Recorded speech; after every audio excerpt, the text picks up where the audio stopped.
चलिए mock test शुरू करते हैं। वाला क्वेश्चन है कि प्रकाश छोटे छोटे कणों से मिलकर बना है जिसे कहते हैं, क्या कहते हैं बताइएगा। प्रकाश छोटे छोटे कणों से मिलकर बना है जिसे कहते हैं, बताइएगा जल्दी। Option number D, photon. चलेंगे आगे। दूसरा प्रश्न है प्रकाश तरंग किस प्रकार की तरंग है। तो प्रकाश तरंग जो है किस प्रकार की तरंग है बता सकते हैं, तो ऑप्शन नंबर ए, अनुप्रस्थ तरंग है। तीसरा प्रश्न है कि प्रकाश का तरंग सिद्धांत किसके द्वारा प्रतिपादित किया गया था। तो बताइएगा किसके द्वारा प्रतिपादित किया गया है, आप अच्छे से बताएंगे। ऑप्शन नंबर बी, हाइगेंस के द्वारा प्रतिपादित किया गया है।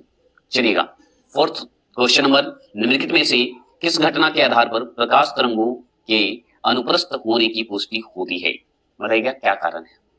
आंसर इसका दीजिएगा चौथे प्रश्न का ऑप्शन नंबर सी, आदित्य ध्रुवन होता है।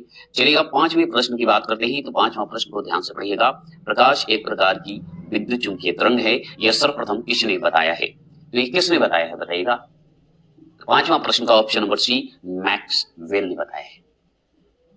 छठे प्रश्न को ध्यान से पढ़ेंगे, किसने सर्वप्रथम यह दिखलाया है कि प्रकाश तरंगों का विवर्तन होता है। तो छठे प्रश्न का आंसर का जवाब देंगे तो ऑप्शन नंबर ए जो लगाएंगे वो सही लगाएंगे, ग्रोमाल्डी जी हैं, याद रखिएगा। ऐसे ग्रामाल्डी भी बोलते हैं कहीं कहीं, याद रखेंगे। सातवें प्रश्न की बात करें, प्रकाश विद्युत प्रभाव का प्रतिपादन किया, बताइएगा। प्रकाश जो है विद्युत प्रभाव का प्रतिपादन किया, इसका आंसर का जवाब दीजिएगा। सातवें प्रश्न का ऑप्शन नंबर सी, आइंस्टीन ने किया था। चलिएगा आठवें प्रश्न की बात करते हैं। सिर्फ मॉक टेस्ट दे रहा हूं, जो भी दिक्कत जो भी प्रॉब्लम हो कमेंट बॉक्स में करिएगा, उसका सॉल्यूशन मिलेगा, टेंशन ना लगे। आठवें प्रश्न है, निम्नलिखित में से कौन सी घटना प्रकाश और ध्वनि दोनों में घटित नहीं होती है, तो किसमें घटित नहीं होती है ये बताइएगा। आठवां प्रश्न का जवाब देंगे ऑप्शन नंबर बी, आज के ध्रुवन। याद रखिए ऑप्शन नंबर बी जो लगाएंगे वो सही लगाएंगे आठवें प्रश्न का। चलिए नौवां प्रश्न को ध्यान से देखेंगे। प्रकाश के चिकने जो पृष्ठ होते हैं, पृष्ठ से टकराकर वापस लौटने की घटना को कहते हैं, क्या कहते हैं बताइएगा। नौवां प्रश्न का जवाब देंगे, सिर्फ मॉक टेस्ट है, ऑप्शन नंबर बी, प्रकाश का प्रवर्तन है। आगे चलेंगे नेक्स्ट क्वेश्चन की बात करते हैं। 10वां प्रश्न है, प्रकाश में ध्रुवन की घटना से यह सिद्ध होता है कि प्रकाश तरंगे क्या है बताइएगा। तो प्रकाश तरंग अनुदैर्घ्य तरंग नहीं है, क्योंकि अनुदैर्घ्य तरंग किससे संबंधित है, कमेंट बॉक्स में जरूर करिएगा। तो आप जानते हैं ऑप्शन नंबर याद रखिएगा सी जो लगाएंगे वो सही लगाएंगे, किसका 10वां प्रश्न का, क्योंकि अनुप्रस्थ से संबंधित है। 11वां प्रश्न की बात करते हैं, प्रकाश का वेग सर्वप्रथम किसने ज्ञात किया। तो प्रकाश का वेग जो है, लाइट का जो वेग होता है वो सर्वप्रथम किसने ज्ञात किया, कौन है वैज्ञानिक बताइएगा। तो ऑप्शन नंबर सी, रोमर जी हैं। 12वां प्रश्न की बात करते हैं। 12वां प्रश्न है, प्रकाश का वेग अधिकतम होता है, तो प्रकाश का वेग सबसे ज्यादा कहां होता है, आप बता सकते हैं तो बताइए। ऑप्शन नंबर बी, निर्वात में होता है। आगे चलेंगे 13वां प्रश्न की बात करते हैं। जल, कांच व हीरे में प्रकाश की चाल निम्न क्रम में होती है, तो निम्न क्रम में सजाना है, बताइए क्या होगा, इसका आंसर का जवाब देंगे। तो ऑप्शन नंबर बी, जल, कांच और हीरा होगा, ये जरूर ध्यान रखेंगे। 14 प्रश्न की बात करते हैं। चंद्रमा से पृथ्वी तक आने में प्रकाश को लगभग कितना समय लगता है, तो बहुत इजी सवाल है ये तो आप जवाब दे देंगे ही। 14 प्रश्न का ऑप्शन नंबर सी जो लगाएंगे वो सही लगाएंगे, 1.3 सेकंड से या 1.28 सेकंड लग सकते हैं, याद रखिएगा। अभी इस क्वेश्चन को ध्यान से पढ़िएगा। इस क्वेश्चन को आगे 15वां प्रश्न को पढ़ लीजिए, उसके बाद नीचे ऑप्शन है। सूर्य के प्रकाश को धरती की सतह पर पहुंचने में लगने वाला समय लगभग है कितना है बताइएगा। जैसे चंद्रमा को आने में 1.3 सेकंड से लेकर 3 सेकंड लगते हैं, उसी तरह सूर्य को आने में धरती पर कितना लगेगा पृथ्वी पर, तो आप बहुत अच्छे से बता सकते हैं। तो जवाब देंगे ऑप्शन नंबर सी, 8.18 मिनट होते हैं। मतलब 8 मिनट तो फिक्स है, ठीक है, 8 मिनट तो फिक्स है, तो 8.18 मिनट लगते हैं, उसके बाद बढ़ते जाता है। चलिए 16वां प्रश्न है, प्रकाश की गति होती है, तो प्रकाश की गति क्या होती है बता सकते हैं, तो हम बताएंगे ऑप्शन नंबर सी, 3 गुनी 10⁻8 एमएच होते हैं, बस इतना जान लीजिए, ठीक है। पावर में है, घातांक में, आप जानते हैं अच्छे से। चलिए आगे चलते हैं, ये सब बातें तो बाद में होते रहेगी। 17वां प्रश्न है, सूर्य ग्रहण इस समय सूर्य का कौन सा भाग दिखाई देता है। सूर्य ग्रहण जब लगता है तो बताइएगा उस समय सूर्य का कौन सा भाग दिखाई देता है। 17वां प्रश्न का आंसर का जवाब देंगे ऑप्शन नंबर बी, कोरोना भाग दिखाई देता है, जिसे किरीट भी बोलते हैं। आगे चलेंगे 18वां प्रश्न की बात करें। पूर्ण सूर्य ग्रहण का अधिकतम समय होता है, कितना समय होता है बताइएगा। अधिकतम समय जब पूर्ण सूर्य ग्रहण लगता है कितना सेकंड में बताना, सेकंड में बताना है। 18वां प्रश्न का जवाब देंगे तो आप बता सकते हैं ऑप्शन नंबर बी, 460 सेकंड लगते हैं, ठीक है। 19वां प्रश्न की बात करें। सूर्य ग्रहण तब होता है जब क्या होता है बताइए। सूर्य ग्रहण कब लगेगा बताइएगा, यही तो सवाल पूछ रहा है। तो 460 सेकंड तो रहता है पूर्ण सूर्य ग्रहण अधिकतम, याद रखिएगा। लेकिन अब बताइए कि सूर्य ग्रहण तब लगता है या तब होता है जब क्या होता है? 19वां प्रश्न का जवाब देंगे ऑप्शन नंबर ए, चंद्रमा बीच में होता है तभी होता है। जो आप ये देख रहे हैं 18वां प्रश्न, 19वां प्रश्न तो देख लिए। 18वां प्रश्न बताना इसलिए जरूरी है, कहिएगा फिर सर कि आप गलत बता रहे हैं, गूगल पे कुछ और दे रहा है, आप कुछ और बता रहे हैं। तो मैं बता देता हूँ, क्लियर कर देता हूँ कि गूगल पे कुछ और दे रहा है और ये सही दे रहा है, दोनों सही दे रहा है। क्योंकि देखिए यहाँ पे सेकंड में पूछ रहा है, अगर मिनट में पूछेगा तो आप अच्छे से जानते हैं 7.32 मिनट लगते हैं बात खत्म, ठीक है। तो मिनट में पूछेगा तो 7.32 बता दीजिएगा, अगर सेकंड में पूछेगा 460 सेकंड बता दीजिएगा, तो कोई दिक्कत नहीं है। सबके थोड़े थोड़े आंकड़े देते हैं, लेकिन ये बुक के हिसाब से, गूगल के हिसाब से सही है, तो सही है, ठीक है। सूर्य ग्रहण तो आप जान गए। चलिए 20वां प्रश्न की बात करते हैं। 20वां प्रश्न है, चंद्र ग्रहण घटित होता है तो चंद्र ग्रहण घटित कब होता है? आप अच्छे से जानते हैं, बहुत अच्छे से, बताइएगा। 20वां प्रश्न का जवाब देंगे तो 20वां प्रश्न का आंसर का जवाब है आपके सामने ऑप्शन नंबर बी, पूर्णिमा के दिन। तो अमावस्या के दिन क्या होता है? तो आप जानते हैं सूर्य ग्रहण लगते हैं, सही बात है कि नहीं? कमेंट बॉक्स में जरूर करिएगा। आगे चलेंगे, 21वां प्रश्न है, सूर्य ग्रहण कब होता है? तो सूर्य ग्रहण कब होगा? आप जानते हैं 21वां प्रश्न का आंसर का जवाब ऑप्शन नंबर ए आपका प्रतिपदा होता है, मतलब अमावस्या के दिन होता है, आप जानते हैं। 22वां प्रश्न है कि पानी से भरे किसी बर्तन में पड़ा एक सिक्का किस कारण थोड़ा उठा हुआ प्रतीत होता है? कौन सा कारण है बताइए? 22वां प्रश्न का जवाब देंगे तो 22वां प्रश्न का आंसर का जवाब ऑप्शन नंबर बी है, प्रकाश के अपवर्तन के कारण होता है। सिर्फ मॉक टेस्ट दे रहे हैं, सिर्फ मॉक टेस्ट, याद रखेंगे। 23वां प्रश्न का जवाब देंगे कि जल के अंदर पड़ी हुई मछली किस कारण से अपनी वास्तविक गहराई से कुछ ऊपर उठी हुई दिखाई देती है? बताइएगा क्या कारण है? 23वां प्रश्न का जवाब देंगे ऑप्शन नंबर बी, प्रकाश के अपवर्तन के कारण ही ये प्रतीत होती है, आप अच्छे से जानते हैं, है ना। चलिएगा आगे चलेंगे। 24वां प्रश्न है कि किस गुण धर्म के कारण पानी से भरे बर्तन में डुबाई गई छड़ी मुड़ी हुई प्रतीत होती है? लीजिए, मुड़ी हुई प्रतीत होती है, क्यों होती है? ये सवाल है कि नहीं? है 24वां प्रश्न का आंसर का जवाब जो देंगे अपवर्तन, वही है, मुड़ी हुई प्रतीत होगी। छड़ी डाली, जगह तिरछा है लेकिन सीधा डाला हुआ है ना। 25वां प्रश्न है कि जब प्रकाश की किरण विरल माध्यम से संवहन माध्यम जो है में जाती है तो वह क्या होगी? चलिए इसे ऊपर थोड़ा सा कर देता हूं, बताइएगा। मान लीजिए ये जो 25वां प्रश्न है, दोबारा मैं पढ़ लेता हूं कि जब प्रकाश की किरण विरल माध्यम से संवहन माध्यम में जाती है तो बताइएगा, तो वह क्या होगा? बताएंगे तो आप जानते हैं, बहुत अच्छे से जानते हैं। 25वां प्रश्न का आंसर जवाब ऑप्शन नंबर बी, अविलंब की ओर झुकी हुई प्रतीत होती है। आगे सवाल बनता है कि 26वां प्रश्न है, पूर्ण आंतरिक परावर्तन होता है जब प्रकाश जाता है। तो पूर्ण आंतरिक परावर्तन कब होता है? जब प्रकाश कहाँ जाता है, बताइए। 26 का आंसर का जवाब जो दे रहे हैं ऑप्शन नंबर ए, हीरे से कांच में जाता है, इसलिए ये जो है प्रकाश जाता है, कहाँ जाता है? हीरे से कांच में जाता है, तब पूर्ण आंतरिक परावर्तन होता है। चलिए 27वां प्रश्न है, इंद्रधनुष बनने का कारण क्या है? इस 4 ऑप्शन से जवाब दीजिए, कारण क्या है? 27वां प्रश्न का आंसर का जवाब जो देंगे ऑप्शन नंबर सी, प्रकाश का वर्ण विक्षेपण कहेंगे। क्या कहेंगे? प्रकाश का वर्ण विक्षेपण कहेंगे। आगे चलेंगे, आगे सवाल है 28वां प्रश्न क्या है? तो मृग तृष्णा, ठीक है, उदाहरण है मृग तृष्णा जो है, उदाहरण क्या है बता सकते हैं तो बताइए। जो कि दूर की जगह, दूर का जब देखिएगा ना धूप में या कहीं भी रेगिस्तान एरिया में, तो आपको दूर में लगेगा पानी है लेकिन है नहीं, है ना, तो वही उसी को कहते हैं मृग तृष्णा। तो बताइए इसका उदाहरण किस कारण ऐसा होता है? 28 का आंसर का जवाब देंगे जो ऑप्शन नंबर बी देंगे, पूर्ण आंतरिक परावर्तन, वो सही जवाब देंगे। चलिएगा 29 क्वेश्चन नंबर का जवाब देंगे, पेट अथवा शरीर के अन्य आंतरिक अंगों के अन्वेषण के लिए प्रयुक्त तकनीक इंडोस्कोप आधारित है, किस पे आधारित है? बताइएगा। 29 का आंसर का जवाब देंगे ऑप्शन नंबर ए, पूर्ण आंतरिक प्रवर्तन परिघटना पर आधारित है। 30वां प्रश्न है, प्रकाशीय तंतु में किस सिद्धांत का उपयोग किया जाता है? तो प्रकाशीय तंतु में किस सिद्धांत का उपयोग किया जाता है, बता सकते हैं? बताइए। 30वां प्रश्न का आंसर का जवाब देंगे तो ऑप्शन नंबर डी, पूर्ण आंतरिक प्रवर्तन के कारण। चलिएगा 31वां प्रश्न है, सूर्य से प्रकाश का आंतरिक प्रवर्तन हो सकता है, यदि प्रकाश क्या होगा? बताइएगा। 31 का आंसर का जवाब देंगे ऑप्शन नंबर सी, कांच से वायु में जाएगा तभी होगा। 1 हुआ, 32 है, चटका हुआ कांच चटकीला प्रतीत होता है, क्या है? 32 ऑप्शन नंबर डी, पूर्ण आंतरिक परावर्तन। ये सिर्फ समझाने के पॉइंट ऑफ व्यू से बोला है, बस ध्यान रखिएगा। तो 33 क्वेश्चन नंबर है कि इंद्रधनुष कितने रंग दिखाता है? तो इंद्रधनुष जो है कितने रंग दिखाते हैं बता सकते हैं तो बताइए। ऑप्शन नंबर ए 7 दिखाते हैं। आगे सवाल बनता है 34 क्वेश्चन नंबर है कि आकाश का रंग नीला प्रतीत होता है। तो आकाश का रंग जो है नीला प्रतीत होता है, कारण क्या है? तो हम जानते हैं ऑप्शन नंबर सी, परिकिरण के कारण दिखाई देता है। 35 क्वेश्चन नंबर है कि वायुमंडल में प्रकाश के विसरण का कारण क्या है? तो वायुमंडल में जो प्रकाश का विसरण का कारण क्या है बता सकते हैं? तो बताइएगा। तो हम ऑप्शन नंबर बी, धूलकण बताएंगे। चलिए आगे चलते हैं। 36 क्वेश्चन नंबर है कि अंतरिक्ष यात्री को बाह्य आकाश कैसा दिखाई देता है या कैसा दिखाई पड़ता है, बता सकते हैं? तो ऑप्शन नंबर सी, काला दिखाई देता है, काला प्रतीत होता है। 37 क्वेश्चन नंबर है कि उगते एवं डूबते समय सूर्य लाल प्रतीत होता है, क्योंकि? बताइएगा।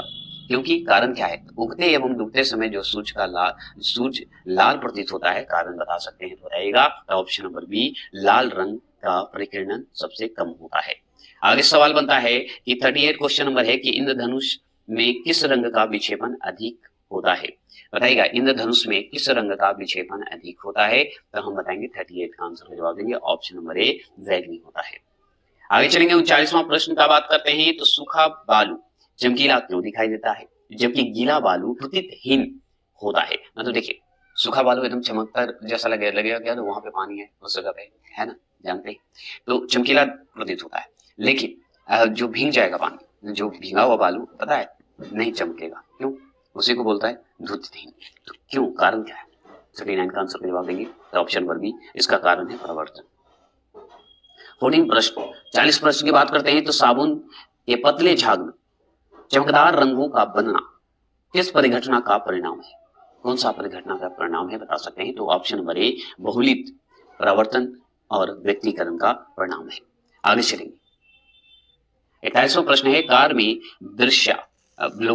दृश्यावलोकन बोला जाता है। दृश्यावलोकन के लिए किस प्रकार के शीशे का प्रयोग किया जाता है? अब देखिए, कार में जो हम लोग देखने के लिए किस चीज का मतलब कौन से मतलब शीशे का इस्तेमाल करते हैं? अवतल, उत्तल या किसका? बताइएगा। तो 41 का आंसर का जवाब देंगे ऑप्शन नंबर सी, उत्तल दर्पण का। तो देखने के लिए तो पीछे का जो है सीन देखना हो, गाड़ी आ रहा है कि नहीं आ रहा है, तो उसके देखने के लिए उत्तल दर्पण का उपयोग करते हैं, है ना। तो अवतल दर्पण का प्रयोग कब करते हैं? गाड़ी में ही रिलेटेड, बताइएगा।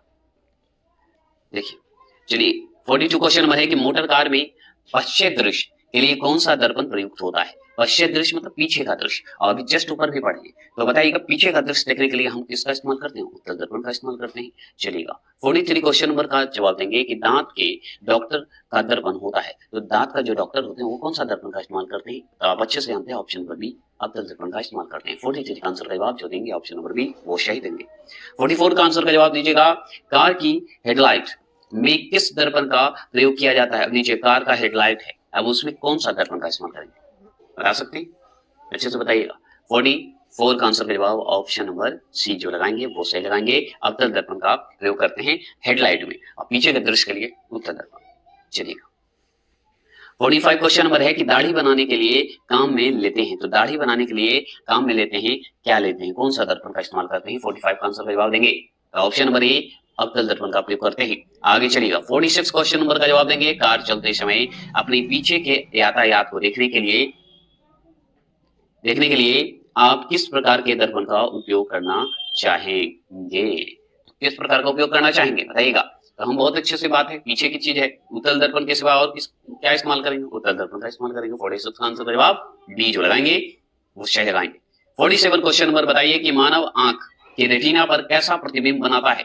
तो कैसा प्रतिबिंब बनाएगा? 47 का आंसर का जवाब देंगे। तो हम जवाब देंगे ऑप्शन नंबर ए, वास्तविक तथा उल्टा प्रतीत होता है।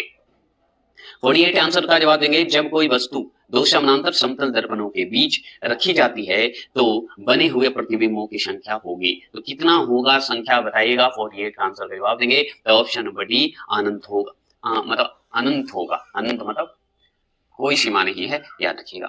चलिएगा, 49 का आंसर का जवाब देंगे, दो समतल दर्पणों को 90 डिग्री के कोण पर रखा गया है और उनके मध्य एक मोमबत्ती जल रही है।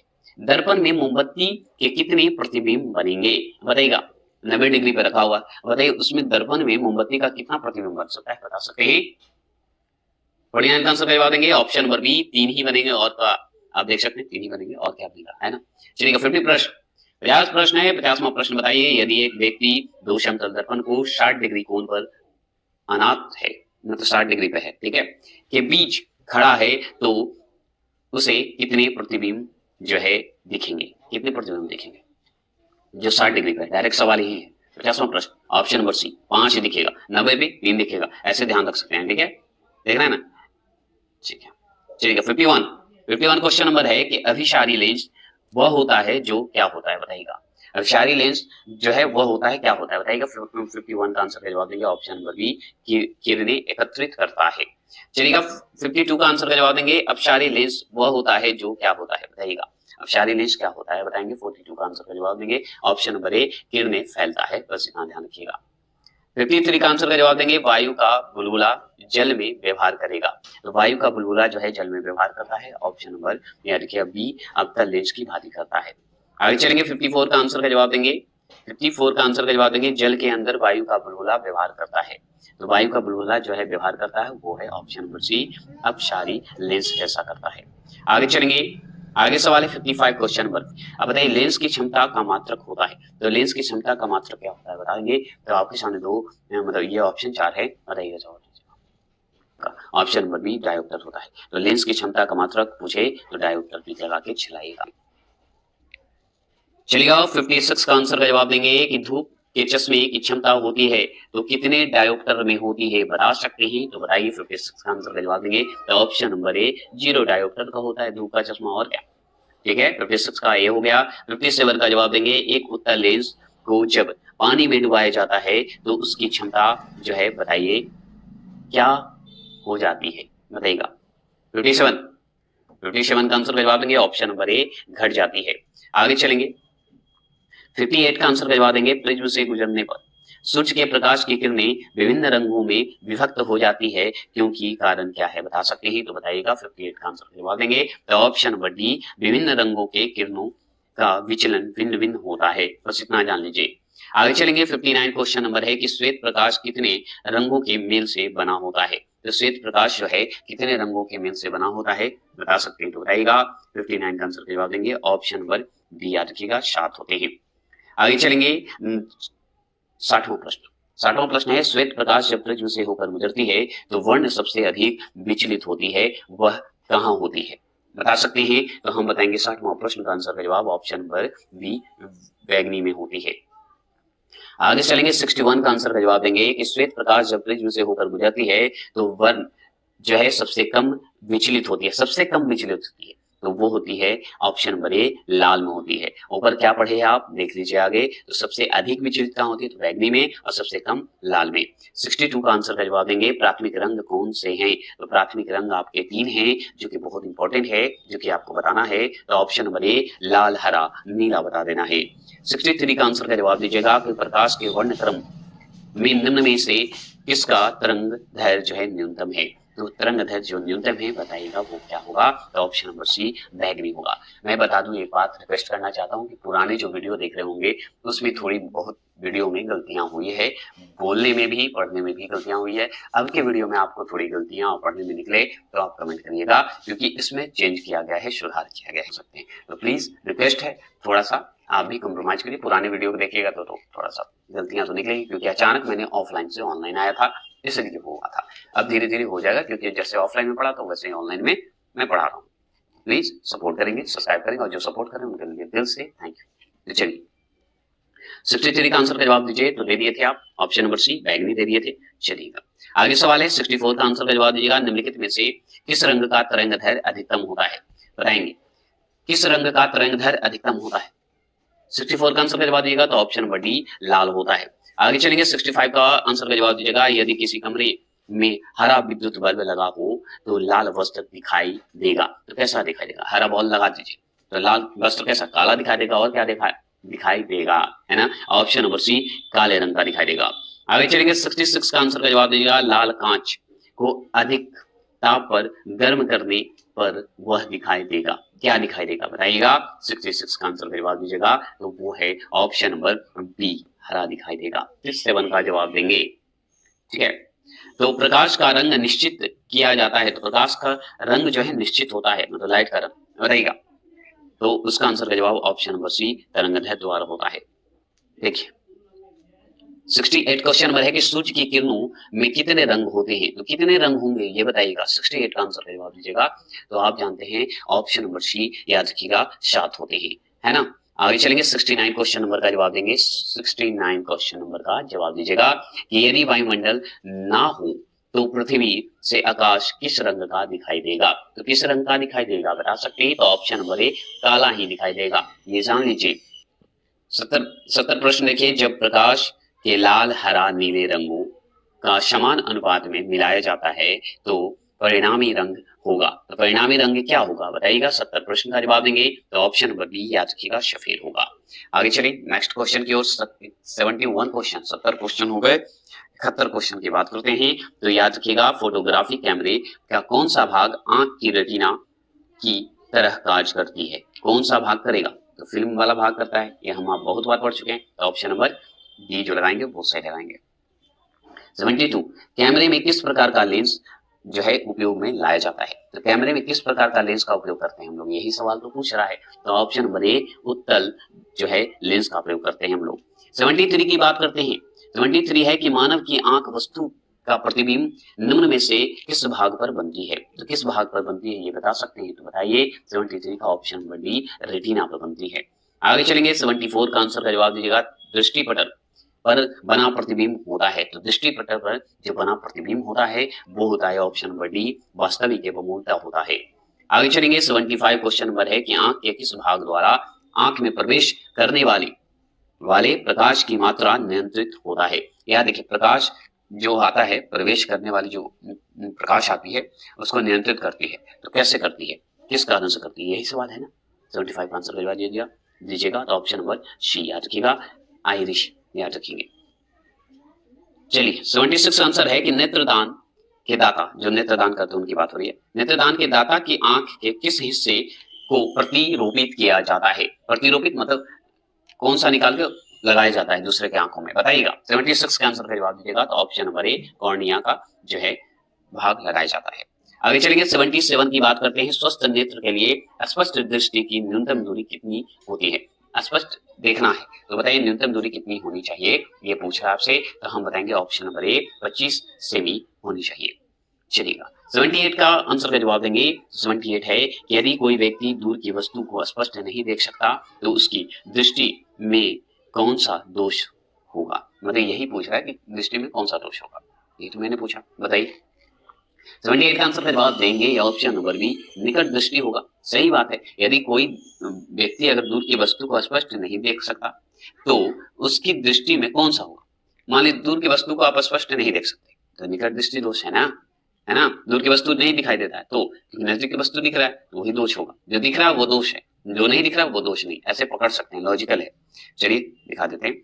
79 क्वेश्चन नंबर है कि निकट दृष्टि दोष से पीड़ित व्यक्ति के चश्मे का प्रयोग किया जाता है। निकट दृष्टि से जो बीमारी होते हैं तो उनके लिए किस चश्मे का प्रयोग करते हैं, बताइएगा, बताएंगे।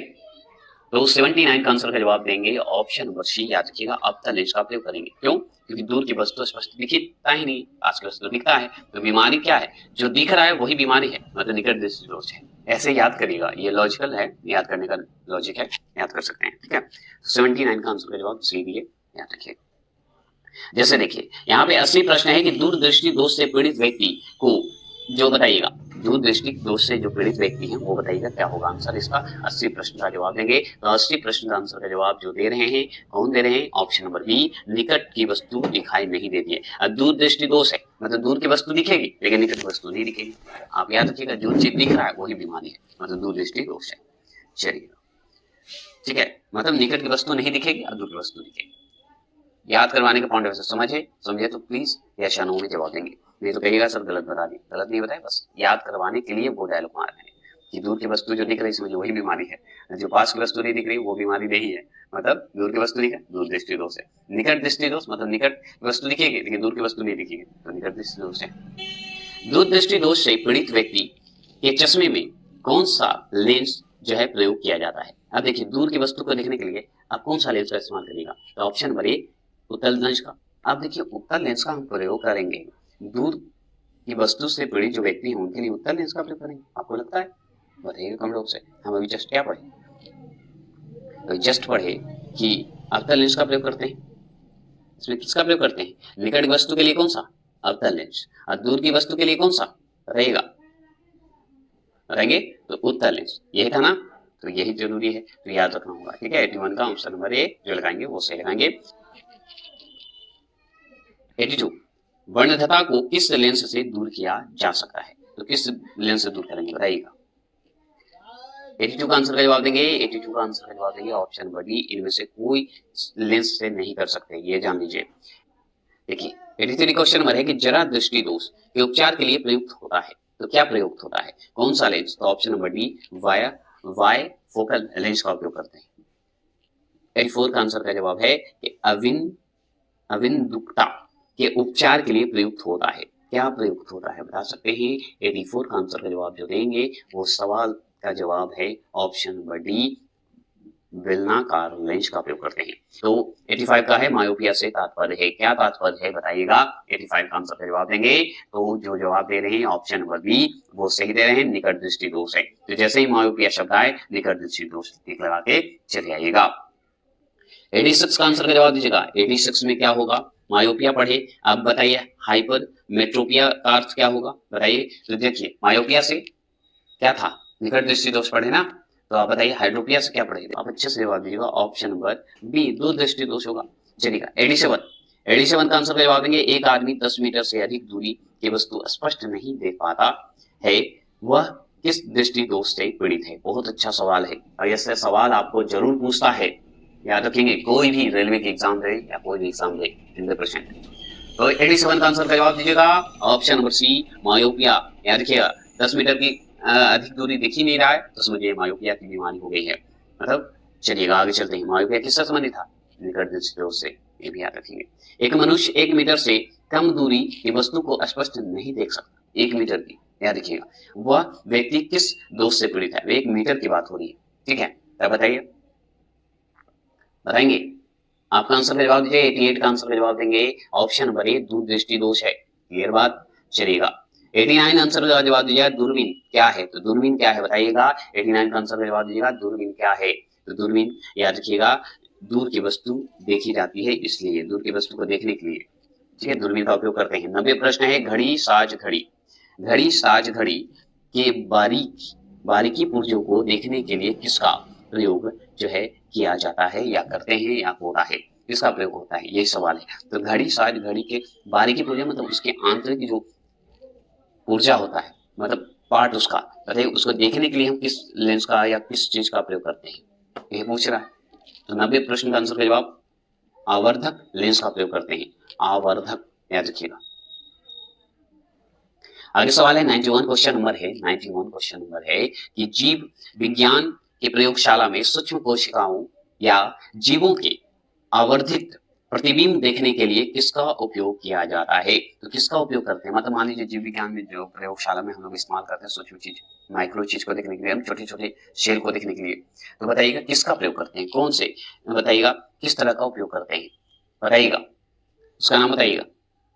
तो हम बताएंगे 91 का ऑप्शन नंबर सी संयुक्त सूक्ष्मदर्शी का प्रयोग करते हैं। सरल का नहीं, संयुक्त सूक्ष्मदर्शी का प्रयोग करेंगे, है ना। 92 का आंसर का जवाब दिया, दूर की वस्तुओं के निरीक्षण के लिए किस प्रकाशीय यंत्र का उपयोग किया जाता है? तो बताइए कौन सा ऐसा यंत्र है, बताइए जिसका हम दूर की वस्तु को निरीक्षण करने के लिए हम उपयोग करते हैं, दूर की वस्तु को एक तरह से अच्छे से जांच पड़ताल करते हैं, यही पूछता है। 92 का ऑप्शन नंबर डी दूरदर्शी का प्रयोग करते हैं। अब लीजिए 93 है, दूरबीन का आविष्कार किया था, किसने किया था बता सकते हैं? 93 का आंसर का जवाब ऑप्शन नंबर ए गैलीलियो ने किया था। आगे चलेंगे 94 का आंसर का जवाब देंगे, साबुन के बुलबुले के चमकीले रंग निम्नलिखित में से किसके कारण होते हैं? तो किसके कारण होते हैं बता सकते हैं? तो हम बताएंगे ऑप्शन नंबर ए व्यक्तिकरण के कारण होते हैं, व्यक्तिकरण के कारण होते हैं। 95 का आंसर का जवाब दिया, पानी से भरे तालाब की गहराई किस कारण कम दिखाई देता है? तो किस कारण कम दिखाई देता है बता सकते हैं? बताइए। तो ऑप्शन नंबर बी अपवर्तन के कारण कम दिखाई देता है। 96 का आंसर का जवाब है तारे टिमटिमाते हैं। तो तारे जो टिमटिमाते हैं वो बताइए क्या होगा आंसर? तो ऑप्शन नंबर ए अपवर्तन के कारण होते हैं। आगे चलेंगे 97 का आंसर का जवाब दीजिएगा, निम्नलिखित प्रकाश के कांचों में कौन सा एक पराबैंगनी किरणों का विच्छेदन कर सकता है? बताइएगा कौन सा कर सकता है विच्छेदन, बता सकते हैं? तो ऑप्शन नंबर डी क्रूस कांच करते हैं। 98 का बताइए, प्रकाश के निम्नलिखित प्रकारों में से किनका जो है पौधा द्वारा तीव्र अवशोषण होता है? तो जवाब देंगे ऑप्शन नंबर बी नीला व लाल होता है। आंसर का जवाब दिया, निम्नलिखित में किसमें उच्चतम ऊर्जा होती है? तो किसमें उच्चतम ऊर्जा होती है बता सकते हैं? तो हम बताएंगे ऑप्शन नंबर ए नीला प्रकाश का होता है। चलिएगा 100 प्रश्न आ गए। बताइएगा प्रकाश की गति किसके बीच से जाते हुए न्यूनतम होती है? किसके बीच जाएगी तो न्यूनतम हो जाएगी बताइएगा। ठीक है, 100वां प्रश्न का जवाब देंगे ऑप्शन नंबर ए कांच में न्यूनतम हो जाती है।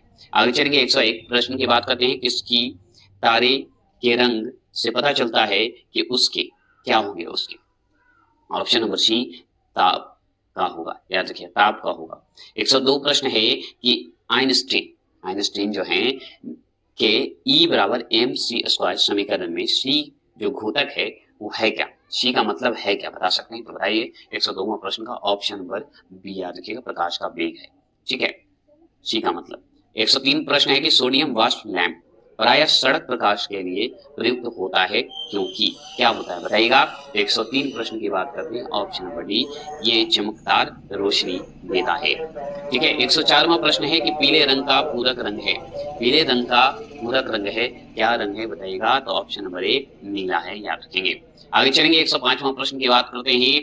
अंतर्दर्शी जिसे इंडोस्कोप बोलते हैं क्या है बताइएगा? रहेगा इसमें से क्या आंसर होगा? तो ऑप्शन नंबर जो लगाएंगे ए वही आंसर लगाएंगे सही। ये आहार नाल के भीतर देखने के लिए प्रयुक्त एक प्रकाशीय यंत्र है, याद रखिएगा, जिसे अंतर्दर्शी बोलते हैं।